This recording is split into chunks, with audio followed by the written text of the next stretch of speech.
اللهم صل على سيدنا محمد صلاة تحسن بها الأخلاق وتيسر بها الأرزاق وتدفع بها المشاق، وعلى آله وصحبه وسلم. أهلا وسهلا بكم في قناتي بيتك أحلى مع شيمو. النهاردة إن شاء الله هعمل معاكم وصفة من أحلى الوصفات اللي ممكن تعملوها في الفراخ، وصفة فراخ الشيش. الفراخ دي بيبقى طعمها تحفة جدا وطريقتها حلوة قوي وبسيطة وسهلة وما فيهاش حاجات كتير.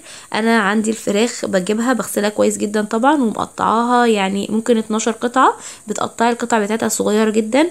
كمان كنت خاليه الصدور بتاعه البانيه، فخدت الكتف كده ما حاولتش ان انا اهدر منه بالدبوس الصغيره، وجبتها حطيت عليها بقى ايه، عندي بصل وطماطم وفلفل وليمون وملح وزيت وخل وكوبايه وربع من الزبادي والبهارات اللي انتي بتحبي تستخدميها. واقول لكم البهارات دلوقتي.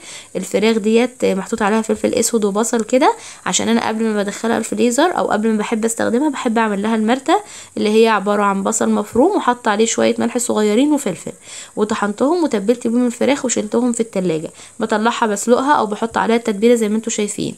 عندي هنا 7 بهارات او بهارات اللحمه، رشه صغيره وجوز الطيب وبهارات فراخ، ومع الزبادي مع الملح والفلفل طبعا. دي الحاجات اللي بستخدمها. بحط عليهم معلقه عسل اسود او معلقه صويا صوص او معلقه عسل ابيض، التلاتة دول المتوفر عندك منهم حطي منه يعني. انا كان عندي عسل اسود لان الحاجات التانية كانت خلصانه فاستخدمتها. دلوقتي بقى جبت الفراخ، طبعا زي ما انا قلت لكم بتبقى متقطعه قطع صغيره كده زي ما انتم شايفين. يعني الفرخه ممكن تقطع معاكي 12 حته او اكتر، وببقى مخرماها كده بالسكينه. وبجيب بقى عندي فص الثوم والبصلايه كده بفرمهم مع بعض، وبعد كده بفرم الطماطم. برضو بفرمها في الكبة كده زي ما انتوا شايفين، طماطمتين كده حلوين. وعندي بقى ليمون معصور برضو. بخلط الحاجات دي كلها كده مع بعضيها، وببدأ ان انا اضيف عليها التوابل. الفراخ دي بطريقتها حلوة قوي، الزبادي بتطريها كده وبتخليها جميلة. انا بحب ان انا يعني زودت كمية شوية مع الفراخ عشان خاطر اخد شوية اسويهم، والباقي احطهم في الفريزر اطلعهم وقت ما اكون محتاجة. عندي بقى كوباية كده وربع من الزبادي، وعصرت عليها كمان ليمونة كاملة. لو عندك الليمون اللي هو بيبقى معصور جاهز ممكن نحطه يعني. بعد كده معلقة كده صغيرة من الخل ومعلقة كبيرة من الزيت ومعلقة برضو كبيرة من العسل الاسود والملح. وبعد كده هحط بقى الفلفل. انا عاملة حساب كمان ان انا حاطة فلفل في الفراخ نفسها، وشوية كده بسيطة من جوز الطيب وبهارات بقى فراخ. بعد كده هخلط المكونات دي بقى كلها كويس جدا مع بعض. لو في كده اللي هو الويسك او المضرب هبدأ اضرب بيه. بعد كده بقى هنزل بالفراخ تدريجيا، وهبدأ ان انا اقلب الحاجات دي كلها فيها. انا ممكن تسيبيها ساعتين او 3، انا حبيت ان انا احطها وقت طويل. الافضل ان انت تسيبيها يوم كامل، بتبقى احسن بكتير وافضل، وبتبقى النتيجه بتاعتها حلوه قوي لانها بتتشرب من التتبيله وطعمها بيبقى حلو قوي. طبعا انا مش عارفه في ايه، بقالي كذا مره كل ما اجي استخدم وصفه لازم انسى حاجه فيها.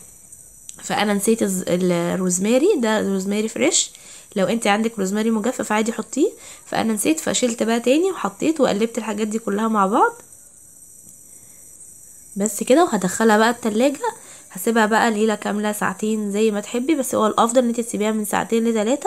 وكمان لو تسيبيها يوم كامل يبقى احسن، وكمان انا هسيب منها كمان في الفريزر.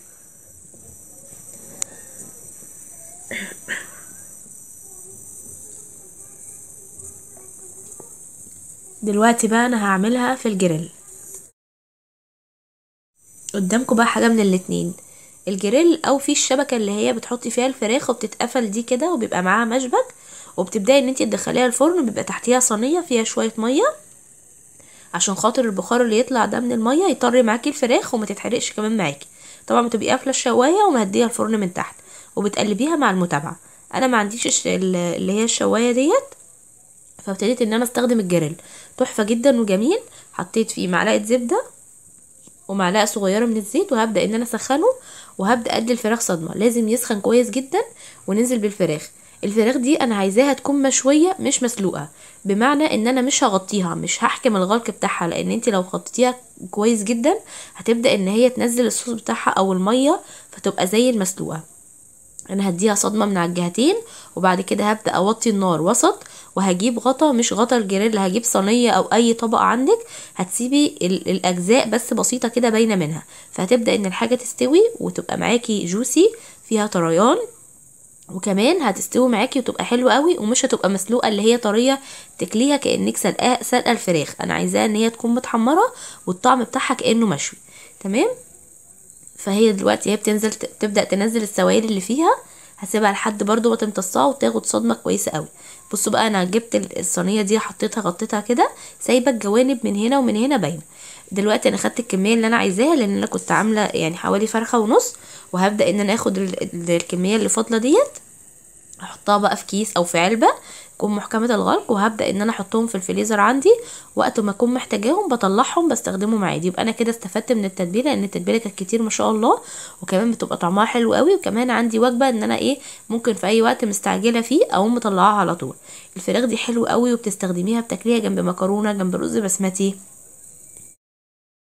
كمان اي نوع من السلطات بيمشي معاها، بيبقى طعمه حلو قوي. سلطه زبادي، سلطه اللي هي الخضره العادي، سلطه طحينه. انا دلوقتي بقى قلبتها، وهبدا ان انا اعمل طبق رز صغير كده من الرز البسمتي. انا عايزه اعمل تشكيله من كذا حاجه يعني، واللي عايز حاجه بيحب ياكلها ياكلها. فانا جبت بقى معلقه زبده صغيره كده، وحطيت معاها حبهان وقرنفل، وهبدا ان انا اقلبهم كده مع بعض مع مكعب مرقه الدجاج او مرقه اللحمه الموجود عندك. وعندي بقى طبق رز كده صغير من الرز البسمتي، غسلاه كويس قوي ومصفياه، وهبدا ان انا اشوحهم مع بعض، وبس كده. واحط عليهم الميه المغليه، وهسيبهم بقى على نار هاديه كده، واحط لهم الشياطه. طبعا عشان هم شويه صغيرين يعني، فعشان خاطر لازم الشياطه ونار هاديه عشان ما يتحرقوش معانا. والملح طبعا. بس كده. وكمان هعمل طبق مكرونه، يعني كلنا بنعرف نعمل المكرونه، فمفيش داعي ان انا اصورها معاكم. بس حطيت بقى الميه المظبوطه بتاعتي، وهبدا ان انا اقفل عليه واسيبه. دلوقتي بقى على ما تستوي معايا، والفراخ كمان قلبتها وبفضل اتابعها كل شويه واقلب فيها، هبدا اعمل طبق من سلطه الطحينه. الفراخ دي بيبقى طعمها حلو قوي مع السلطه الطحينه بالذات، بيبقى جميله جدا جدا. حطيت بقى شويه كمون وشويه كزبره، وهعصر ليمون، وهحط شويه ملح، وعندي ميه عادي من الحنفيه مش ميه سخنه، وشويه فلفل، وببدا ان انا اقلبهم مع بعض كلهم، وافككها بشويه ميه. انا ما بحطلهاش صراحه ميه سخنه. عايزه تحطي شويه طماطم مضروبين في الخلاط، عايزه تحطي توم باودر، بصل باودر، الحاجه اللي انت بتحبي تحطيها حطيها.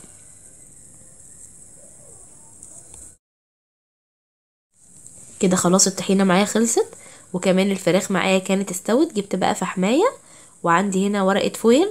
طبعا انا اديتها بس التست بتاع الفحم، وكأنها فعلا معموله على الفحم. جربوا الطريقه دي من الفراخ، طعمها حلو جدا جدا، النتيجه بتاعتها روعه. انا بجد ما بطلش اعملها. دي شيش فراخ مختلفة عن الشيش تاووك. الشيش تاووك بنبقى خاليين العظم بتاع الفراخ وواخدينه، طبعا بيمشي معاها جميع الحاجات. بصوا من جوه طرية جدا جدا، وطعمها حلو ومستوية قوي.